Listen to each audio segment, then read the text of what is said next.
Aline, boa noite para você. Paulette, boa noite para você também. Gladys, boa noite.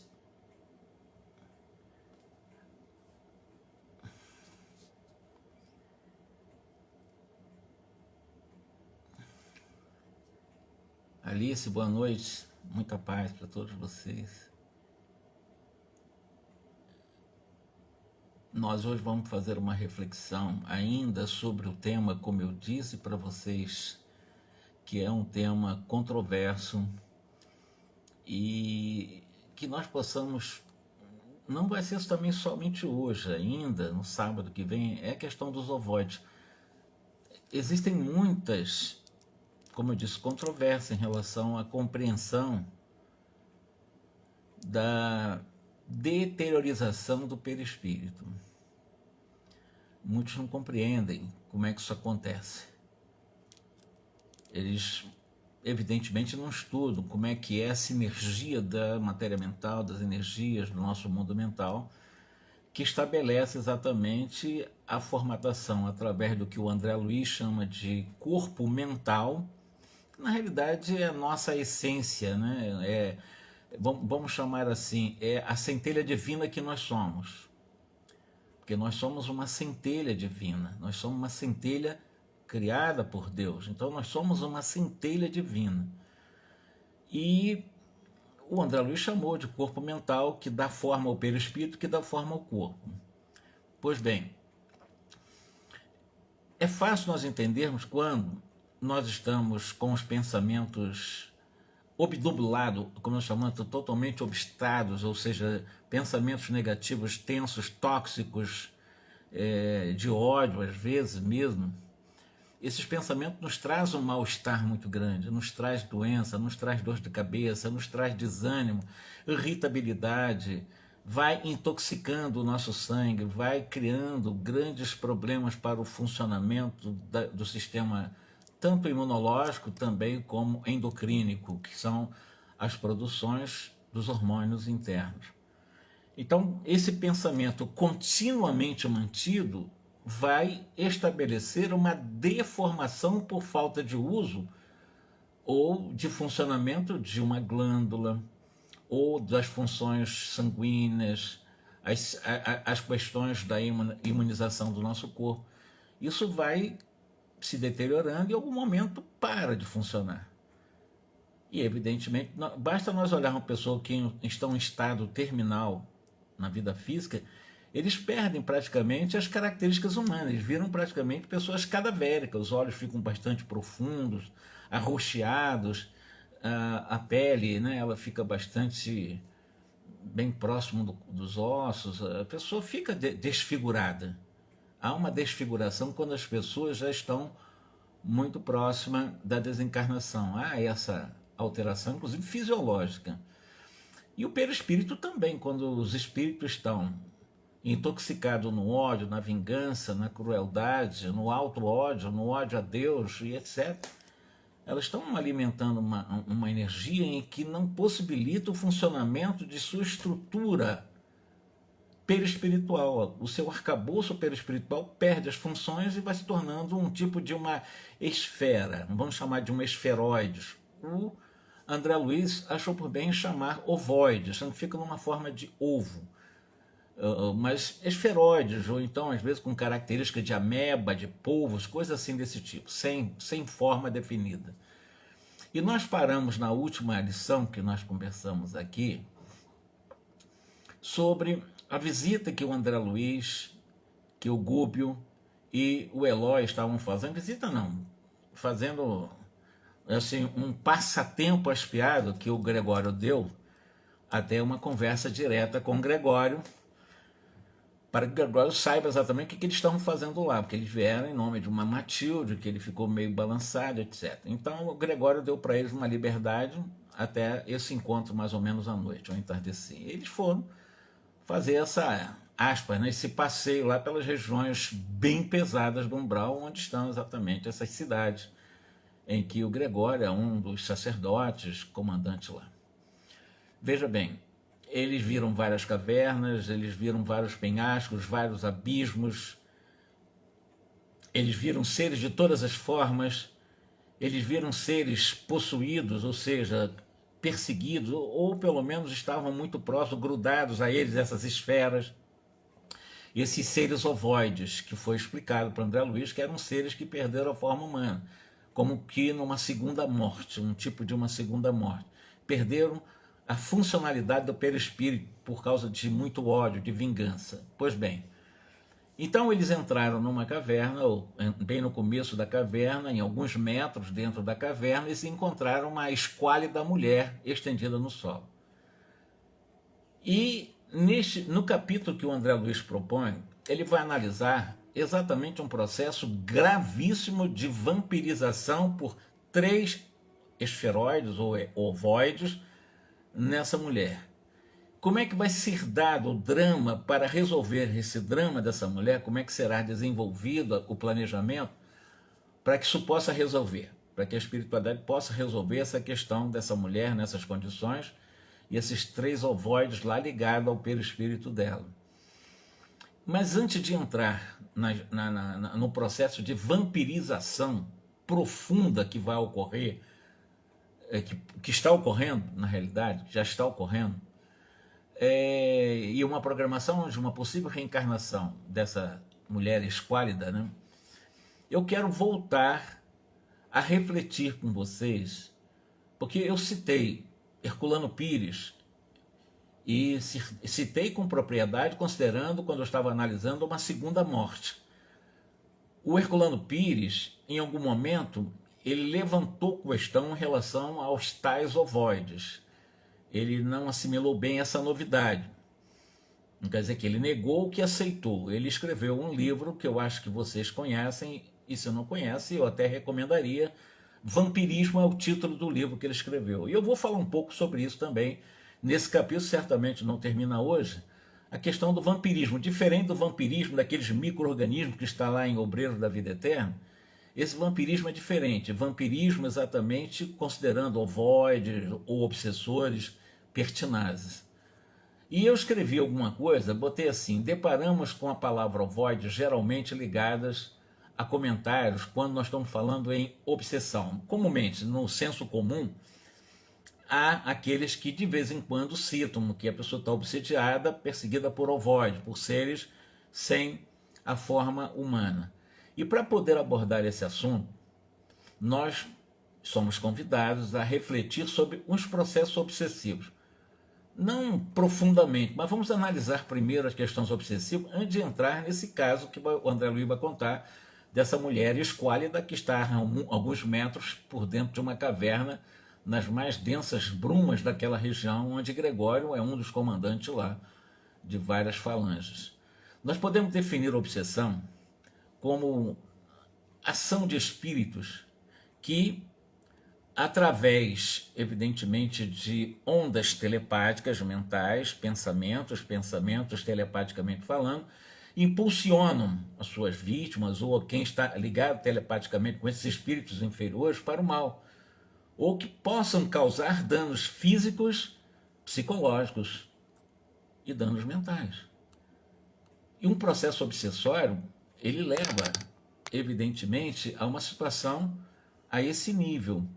Sobre os obsessores, ou esses espíritos que interferem telepaticamente, mas energeticamente também, sobre as pessoas encarnadas ou desencarnadas, nós estamos vendo desencarnados obsidiados aí ao extremo. Sobre esses obsessores, Kardec ele faz a seguinte afirmação: os espíritos exercem incessante ação sobre o mundo moral e mesmo sobre o mundo físico. Então, os processos de intervenções de espíritos voltados ao mal, eles estão exercendo uma atuação direta, seja no mundo moral, pelo comportamento, seja no mundo físico, pelas doenças trazidas pelos maus comportamentos.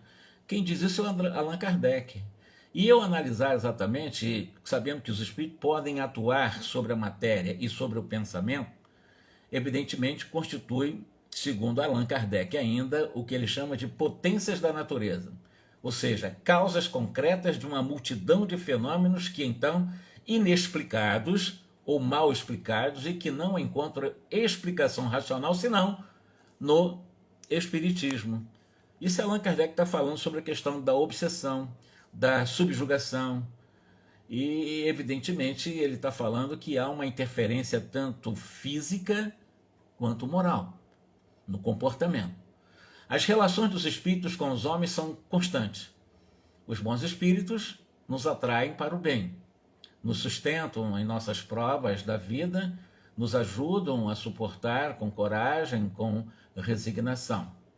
Agora, os maus espíritos que estão bloqueando o código moral de lei da consciência, os que fogem e negam e brigam contra as leis de Deus, nos impelem para o mal. E, evidentemente, dá um certo prazer para ele ver-nos cairmos e assemelharmos a eles. É um tipo de um deleite, uma coisa estranha, psicótica. Por isso que eles perseguem para que nós possamos sofrer tanto quanto eles sofrem. E, evidentemente, sobre essa ótica, o Espírito Emmanuel ele explica que obsessão é essa simbiose de forças inferiores retratando-se entre si. Equivale dizer que não existe obsessão sem que o obsidiado seja também instrumento do processo sob o ponto de vista da simbiose de troca de energias. Não existe obsessão de mão única, ela é de mão dupla, ou seja, o obsidiado ele tem uma ligação e ele é receptivo às influências do mal. E o que influencia o mal encontra então essa receptividade, e aí o processo ocorre por simbiose e também por processos telepáticos de energias mente a mente. Então nós não podemos dizer que a culpa é só de quem está desencarnado perseguindo. O suposto perseguidor, talvez em outras vidas, também já perseguiu. Então, a obsessão de mão dupla não vem de lá para cá, é também de cá para lá. Então, agora voltemos à questão dos esferoides ou dos ovoides, como André Luiz descreve no livro aqui Libertação. São um tipo de obsessor onde o seu termo foi definido exatamente por causa do formato. Então, quando André Luiz traz pela primeira vez na literatura espírita o termo ovoide, foi porque o André Luiz, lá naquela região que nós estamos estudando, que é o livro, foi o primeiro livro que ele toca nesse assunto. Em nenhum outro ele tinha tocado, ele tocou nesse livro, Libertação. É porque ele percebeu que aqueles seres, né, que ele, na sua percepção visual, eram seres do tamanho de um crânio humano, né, esferoide, né, parecendo um ovo, e ele chamou de ovoide, mas também com característica de amebas ou de polvos, alguma coisa assim. É um ser sem forma, embora meio esferoide, né? E o André Luiz, aqui no capítulo, na obra Evolução de Dois Mundos também, que eu fui buscar, ele diz o seguinte, isso lá em Evolução em Dois Mundos, de André Luiz.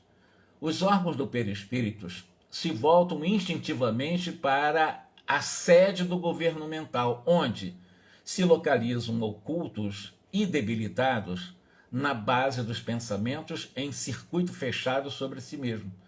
Então, o processo exatamente desses órgãos que vão perdendo as suas funções no mundo espiritual, você vai ver, André Luiz está falando que eles andam a pé, ou eles andam, pelo menos nas condições de evoluções em nível de André Luiz. Talvez Gubbio não precise, mas André Luiz precisa andar, como o Eloy está andando, como Vicente, um livro mensageiro, anda, e outros são espíritos nas condições de André Luiz ainda precisam andar. E quando se fala andar, alguém tem que estar erecto, tem que estar sobre a força centrípeta, né? Exatamente em que está havendo aí a lei da gravidade, porque ele está andando, mesmo que em uma matéria diferente da matéria que nós conhecemos na Terra. Porque ele fala em montes, fala em cavernas, fala em penhascos, abismos, mas que não são abismos materiais que nós conhecemos na Terra, no espectro da matéria que nós conhecemos. Mas é um outro tipo de matéria, que evidentemente, à época de Kardec, não se estudou em profundidade. Os espíritos não trouxeram, quantos anos? 12 anos Kardec estudou e nos trouxe a mensagem espírita, ele teve todo o tempo para estudar essa realidade? Não, não. Então a gente temos que ficar preso também a Kardec, com 12 anos de estudo, para devassar essa realidade do que Allan Kardec de uma forma até simples, chamou de perispírito de semimatéria. O que seria semimatéria? Então ele estava tentando entrar ou explicar na época dele aquilo que não é bem matéria, mas também não é espírito. Então são esses tipos de assim, campos de energias que não são, evidentemente, espirituais, são materiais em outras dimensões. Então, dentro dessa realidade, diz-se então que o desencarnado perdeu seu corpo perispiritual, transubstanciando-se num corpo esferoide, por isso o termo que o André Luiz traz de ovoide. Então a forma ovoide guarda consigo todos os órgãos de exteriorização da alma, tanto nos planos perispirituais quanto nos terrestres. Ou seja, ele tem uma forma sem a forma humana, mas em latência, dentro exatamente da estrutura desse esferoide, os órgãos de exteriorização da alma existem, embora por disfunção, por não estar funcionando, houve aí exatamente o perecimento desse perispírito formado como humano e fica aquela massa energética, né, que o André Luiz chamou de ovoide, tanto nos planos espirituais quanto no plano terrestre. Tal qual, aí ele dá o exemplo, o ovo ou a semente, que traz em si. O ovo traz a ave e a semente traz a árvore. Então, nos ovoides tem lá exatamente o que ele chamou os órgãos de exteriorização da alma, que estão em latência, só não estão se manifestando. E para se manifestar, já conversamos aqui, esse espírito vai precisar reencarnar muitas vezes. E normalmente as primeiras reencarnações serão em corpos profundamente deformados, até voltar à condição para o funcionamento dessas estruturas morfológicas do perispírito normal, dos chamados seres humanos, em padrões de vida terrestre. Eu li um livro de Sueli Caldas Schubert para fazer esse comentário com vocês hoje do capítulo. Nós vamos entrar ainda falando sobre esses ovoides. São 3 interferindo num espírito de uma mulher.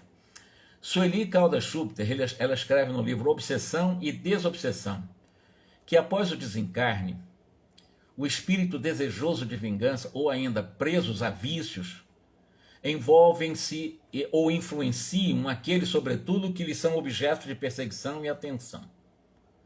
Considerando exatamente esse processo de auto-hipnose, porque há um processo de auto-hipnotização no mal, no ódio, com as próprias ideias que se repetem na mente indefinidamente, você acaba entrando no que o André Luiz chama de monoideísmo, uma ideia fixa, um pensamento uno, e você não sai desse pensamento continuado indefinidamente em sua mente, repetindo essas ideias, aí você acaba perdendo as funções até mesmo de outros órgãos do corpo.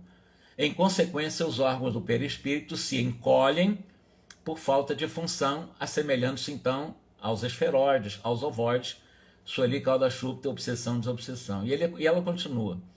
Vinculados às próprias vítimas que geralmente lhes aceitam mecanicamente a influenciação, por simbiose, por trazerem os fatores predisponentes quais sejam. Por exemplo, quais são os fatores predisponentes para que realmente descaracterize as funções humanas de um perispírito de um ser humano? A culpa, o remorso, que é uma culpa muito grande, o ódio, o egoísmo, as viciações.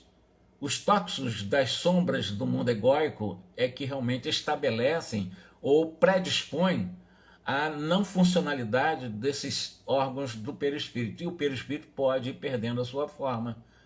Assim como eu já contei para vocês, seres que chegam na câmara de retificação, seres encarnados que desencarnaram e ao desencarnar, por terem, quando encarnado, utilizado tão mal as vistas, usaram tão mal a capacidade visual, que acabaram elas próprias não tendo condições, por essa monoideia, de permanecer com o dom da visão no mundo espiritual. Sim, dom da visão. Ou vocês acham que André Luiz não tem os olhos, né? É um nada, é uma fumaça ali, não existe a região dos olhos. Nós não entendemos como é o funcionamento, a estrutura funcional desses corpos fora do corpo físico, depois da desencarnação. Mas lá tem os olhos. Não imaginar que um espírito não tem também os olhos. Vai enxergar, né? Nas condições de até nosso lar, com certeza, ainda é bastante humanizada essa vida, mesmo que em outras dimensões materiais. Então são seres que chegam sem as órbitas dos olhos. Ele conta isso. E ele ficou 1 ano na câmara de retificação. E ele conta casos de seres que não conseguiam realmente, aqui era totalmente vazio o lugar das órbitas dos olhos, de tanto mal, essas ideias de tanto remorso que elas traziam dentro de si, não conseguiram manter ao desencarnar exatamente os próprios olhos, né, como reflexo, porque os olhos físicos são reflexos dos olhos do perispírito. Ou seria o contrário? Não é. O corpo físico é apenas reflexo do perispírito, que é reflexo de uma moldagem de um corpo mental, que é a realidade essencial que nós somos. Porque quem dá forma ao perispírito é o corpo mental, ou seja, é a realidade essencial, é a centelha divina que nós somos. E nós temos um perispírito e temos também o corpo físico, moldado por esse corpo mental, ou pela essência que nós somos, ou, como eu disse, nessa centelha divina que nós somos. Bom, que exteriorismo em vibrações e continua aqui, incessante sob o comando da mente. Configura-se, neste caso, ela chama de parasitose espiritual. É um termo muito interessante no meio espírita, foi utilizado por ela. O André Luiz também usou esse termo, parasitose espiritual, em processo de vampirizações, em processos graves de obsessão. André Luiz ele explica, aqui no livro Libertação que nós estamos estudando, que esses ovoides são como grandes amebas. Eu estava vendo alguma pergunta aqui, você assinou, tá? São como grandes amebas do tamanho de um crânio humano. Isso é como se fosse uma coisa sem forma, amorfa, né? E mesmo em repouso elas estão ligadas à aura ou halo vital de outras personalidades. Ele viu muitos e muitos desses seres onde ele está agora, né? Lá na região de Gregório, um dos comandantes, um dos sacerdotes. Na última vez, como eu disse para vocês, quem estava aqui ou quem assistiu a nossa gravação, eu fiz uma menção realmente em obra do José Herculano Pires, quando ele vai falar da segunda morte. Kardec cita também essa possibilidade do perecimento do perispírito, ou dessa energia que nós chamamos de perispiritual, já que o perispírito é um pouco o reflexo desse mundo mental, ou desse corpo mental, que somos nós como centelha divina. E quando eu menciono o Herculano, eu sabia que ele escreveu esse livro que eu citei para vocês, intitulado Vampirismo, e ele diz que o seguinte, que a ação vampiresca desses ovoides é aceita por muitos espíritas amantes da novidade. É um termo dele. Eu vim buscar para conversar com você, porque desde o começo estou falando que é um tema controverso em alguns grupos. E como ele diz, amante de novidade, quer dizer, veio essa novidade através de André Luiz, e eu sei que em algum momento a própria Federação Espírita Brasileira, antes de publicar essa obra, ela retornou os originais para o próprio Chico Xavier, e o Chico Xavier, sob a orientação de Emmanuel, confirmou as informações que ali tinham dado para que a editora FEB pudesse publicar. Essa informação tem de bastidores, mas ocorreram algumas dúvidas em relação a isso, né?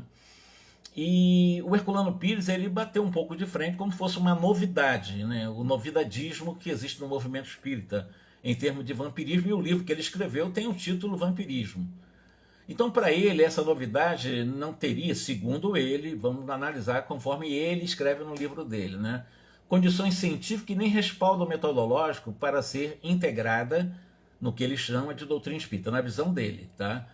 Para ainda o Herculano, nenhuma pesquisa séria, por pesquisadores chamados, que ele chama de competentes, provou a realidade dessa teoria de uma vampirização através de corpos que perderam a forma humana e como esferoides, exatamente, embora com todo um pulsar, numa latência muito grande de consciência, embora numa monomideia. Essa afirmação de Herculano, ela acaba sendo enfatizada no tocante aos cuidados, aí eu compreendo o Herculano Pires, as prudências, né, quando nós recebemos alguns tipos de mensagens, alguns tipos de informações a respeito desses, vamos chamar parasita, que eu falei, dos parasitose espiritual lá de Sueli Caldas Schubiter, né? Então, desses parasitas que criam exatamente no parasitismo, esses vampirismos obsessivos. E ele expressou isso, eu vou ler o que ele expressa. Olha, no caso do parasitismo e do vampirismo, todo rigor é pouco, segundo Herculano, pois os erros e os enganos de interpretação podem levar a trabalhos de cura a descaminhos perigosos. Mas ele focou isso mais na empolgação que alguns tiveram de fazer uma má interpretação do próprio André Luiz. Depois ele compreendeu bem isso.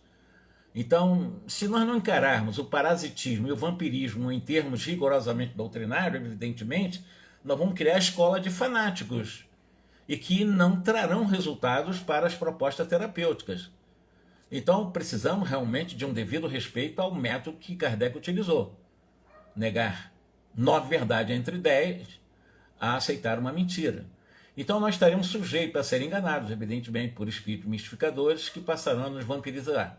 Porque quando você aceita tudo, quando você realmente começa a divulgar, porque existem muitos novidadeiros por aí, muitos médicos que trazem supostas revelações que deixam muito a desejar, que nada mais são do que verdadeiras ficções, sem respaldo na lógica doutrinária, minimamente.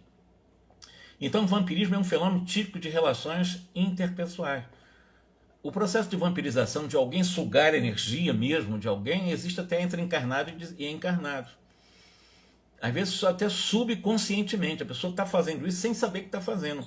Mas é um ser que atrai tanto, é tão vampiresca o seu comportamento, subconsciente. Ela nem tem assim, um entendimento disso, mas ela subconscientemente ela age às vezes como uma vampira.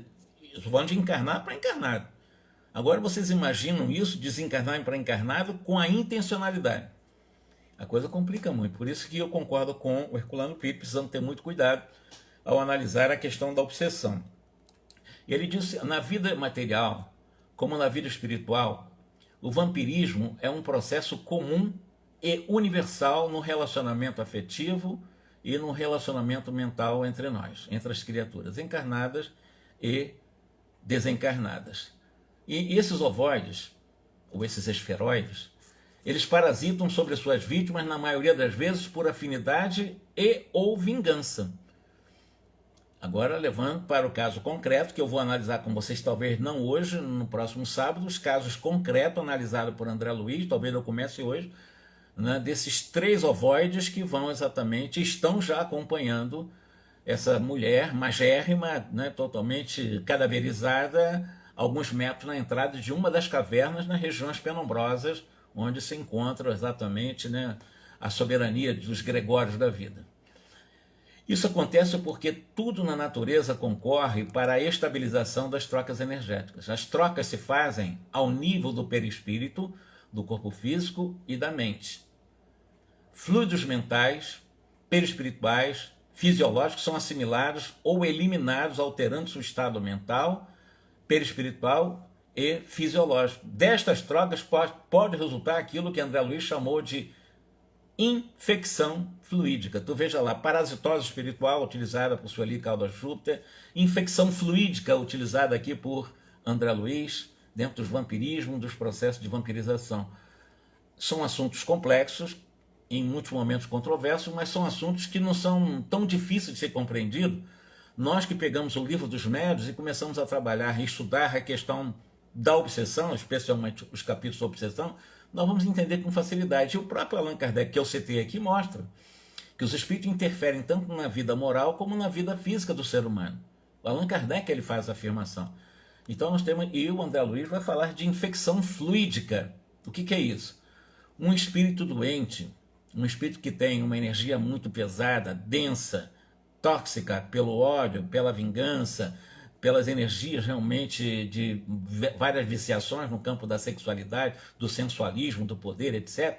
Quando se aproximam e você se afiniza, você vai ter uma infecção perispiritual. É um termo interessantíssimo porque você vai acabar se contaminando com essas energias. Isso é um tipo de infecção energética. Você vai acabar criando bloqueios, vai criar realmente trazendo problemas aos chamados chakras, os centros vitais, que o André Luiz chama de centros vitais, para a captação de energia para o funcionamento do corpo físico. Então você vai desenvolver doença a partir de uma infecção espiritual, uma infecção psíquica, como ele chama, ou infecção fluídica ou energética. Isso é fato. A medicina materialista conhece isso? Não. A academia que forma os médicos, os terapeutas também não. Eles não estudam essas coisas.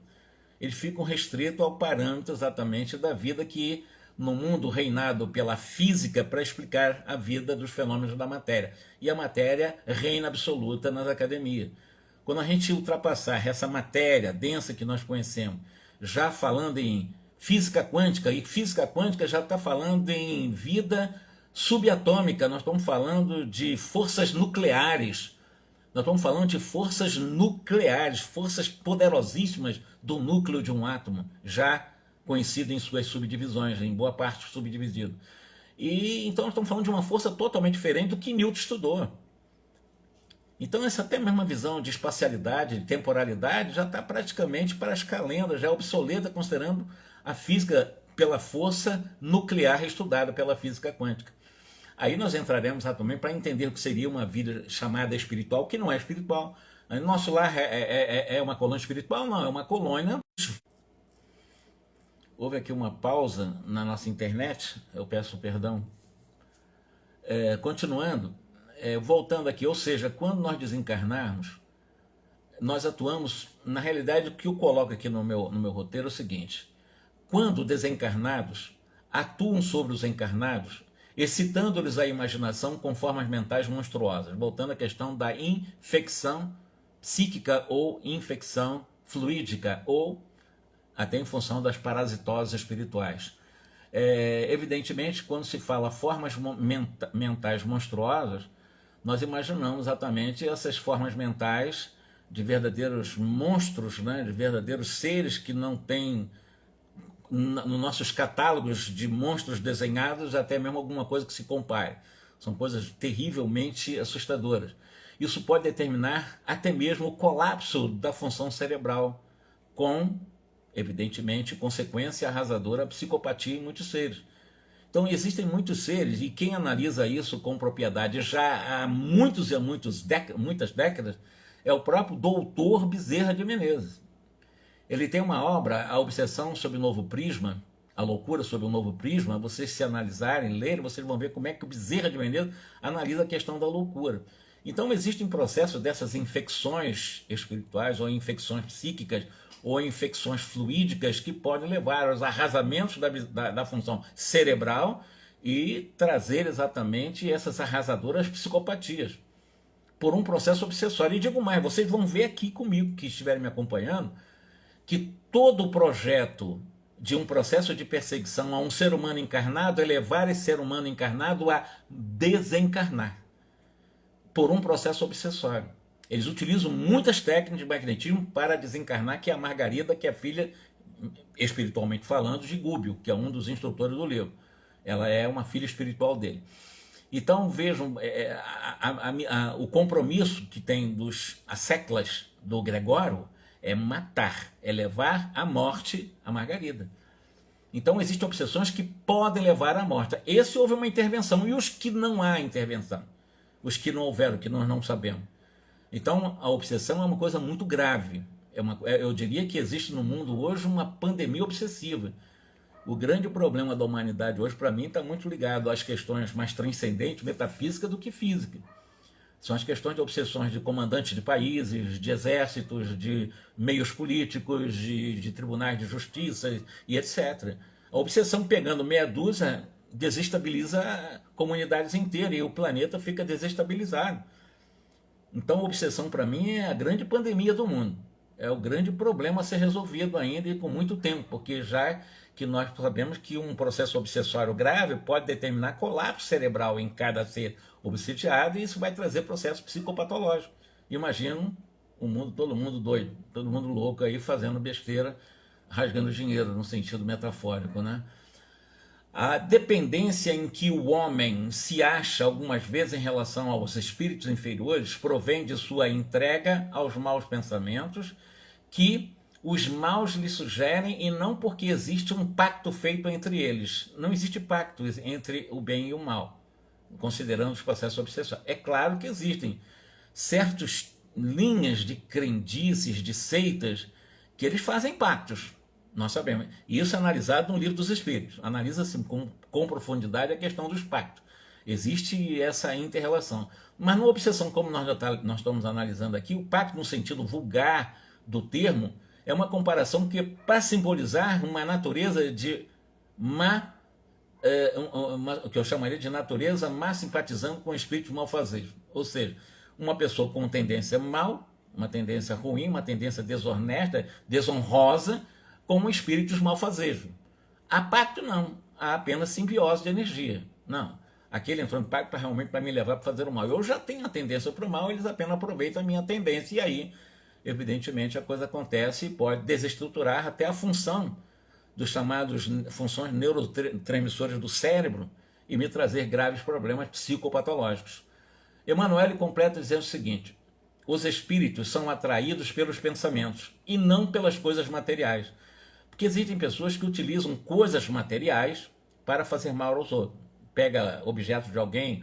Eu estou falando isso porque eu estou querendo entrar num assunto sobre o vampirismo desses ovoides, que eu disse que é um capítulo mais longo, talvez vai ficar para o sábado que vem. Mas eu quero mostrar para vocês que tem pessoas que pegam objeto de alguém tal, enterra, botam supostamente em boca de sapo, costura, vai e bota em cemitério e bota dentro de ar, faz essas coisas mais mirabolantes que você possa imaginar. Esses apetrechos materiais para fazer mal a alguém.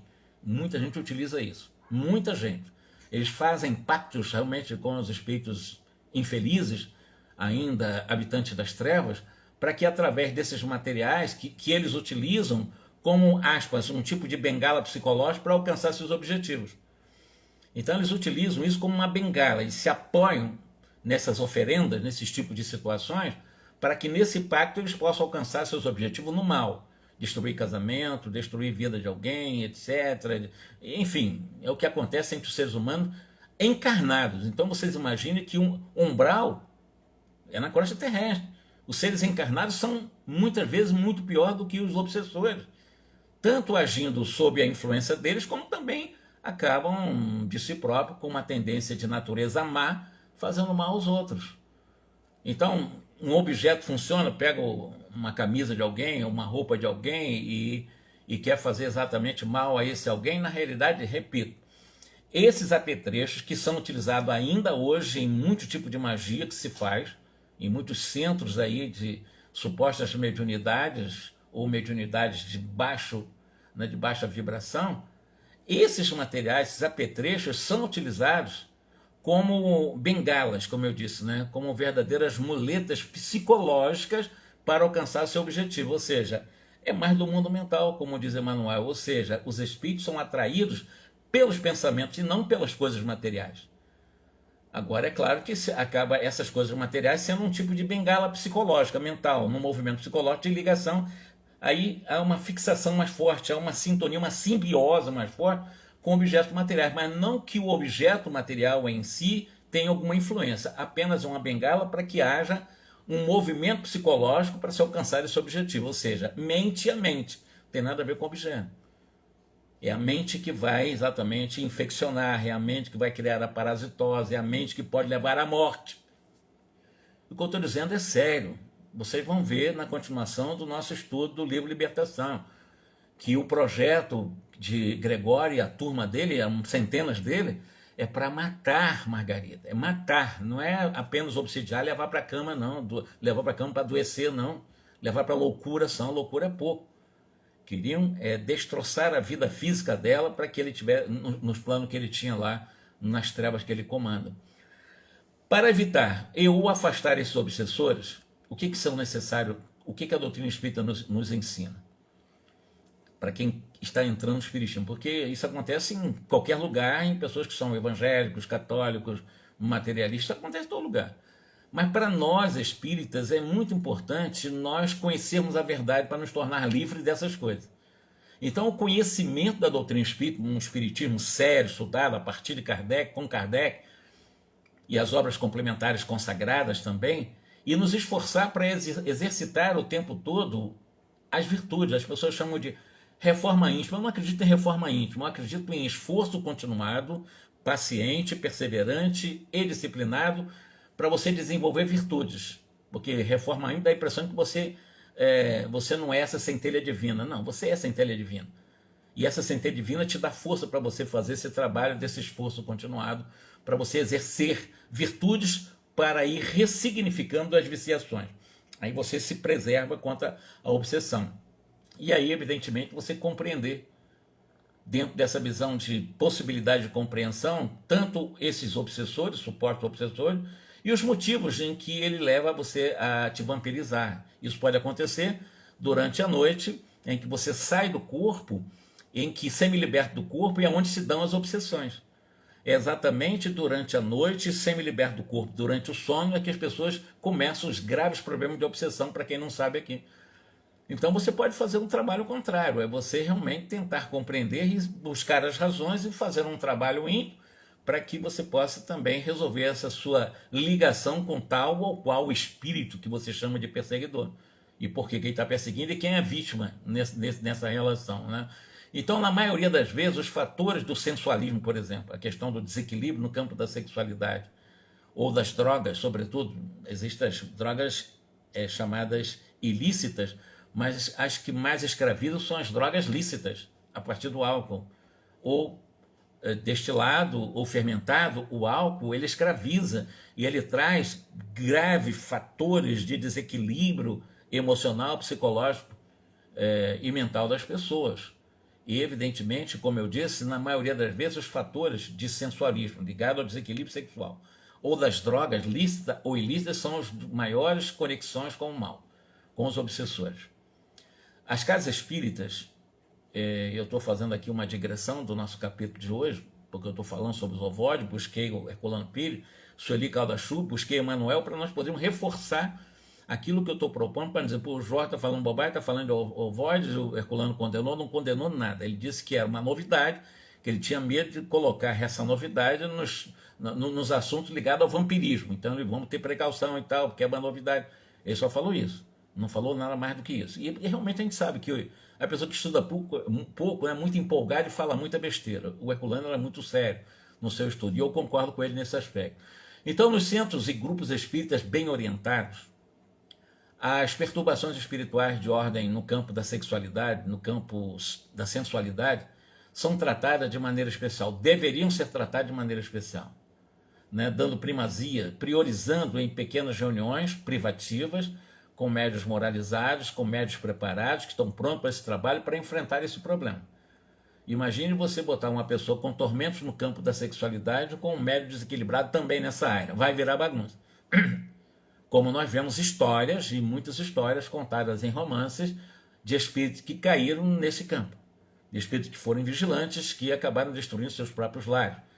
Então é preciso ter cuidado, porque isso é um processo obsessório, vampirismo, são pelas infecções espirituais, ou infecções fluídicas, ou parasitismos espirituais, que as pessoas acabam se adoentando e muitas vezes se deixando levar pelo caminho do mal. E às vezes tem até grandes missões, tiveram um grande compromisso. Conhecemos casos de grande orador que escreveu livros espíritas no movimento espírita e acabou caindo gravemente por causa do desequilíbrio, traindo a própria esposa. E aí o que aconteceu com ele?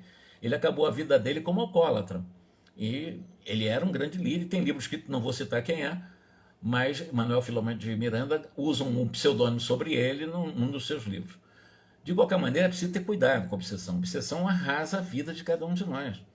E a nossa caminhada, ela é solitária, porque nós somos únicos. Agora, é claro, eu digo caminhada de conquista de valores morais. Ninguém pode, não, Jorge, eu sou bonzinho, vou te dar um pouquinho da minha bondade. Não existe isso. A bondade, a virtude é uma conquista individual. A caminhada é exatamente solitária. É você com você. É você iluminar os seus passos. É você ter a capacidade de iluminar os seus passos. Ninguém vai fazer isso por você. Alguém pode te dar uma força para você fazer isso, porque todo o processo de autotransformação, por isso o nome autotransformação, é com você. Ninguém te transforma. Ninguém transforma ninguém. Ninguém consegue fazer isso. Nem Jesus fez isso. Ele deu caminho. Ele traçou o caminho para nós. Há aqueles que dizem, até mesmo no grupo que a gente frequenta, assim, não, Jesus curou. Não. Jesus, ele aliviou os efeitos das doenças. Ele não curou ninguém. Vejam bem, eu vou afirmar, Jesus não curou ninguém. Ele aliviou os efeitos da doença. Tanto é o caso, né, que ele vai, não peques mais, para uma no campo moral, como também ele fala para aquela que é hemorroíça, vários 12 anos com hemorragia, ela se curou, a sua fé te curou, que na realidade quem se cura é o que causa a doença. Jesus aliviou a doença, mas o doente é que se cura da doença que ele provocou para ele. Jesus aliviou só a doença. Agora, o caminho da cura é com o doente. Então, ninguém cura ninguém. As pessoas é que se curam a partir, é claro, desses paliativos, dos alívios que vêm de fora. Mas enquanto a pessoa não se curar, você pode, Jesus vir te curar de uma lepra, você voltar a ter lepra na próxima encarnação, na outra, na outra, na outra. Então quem se cura é o doente. É isso que eu quero deixar para vocês bem claro.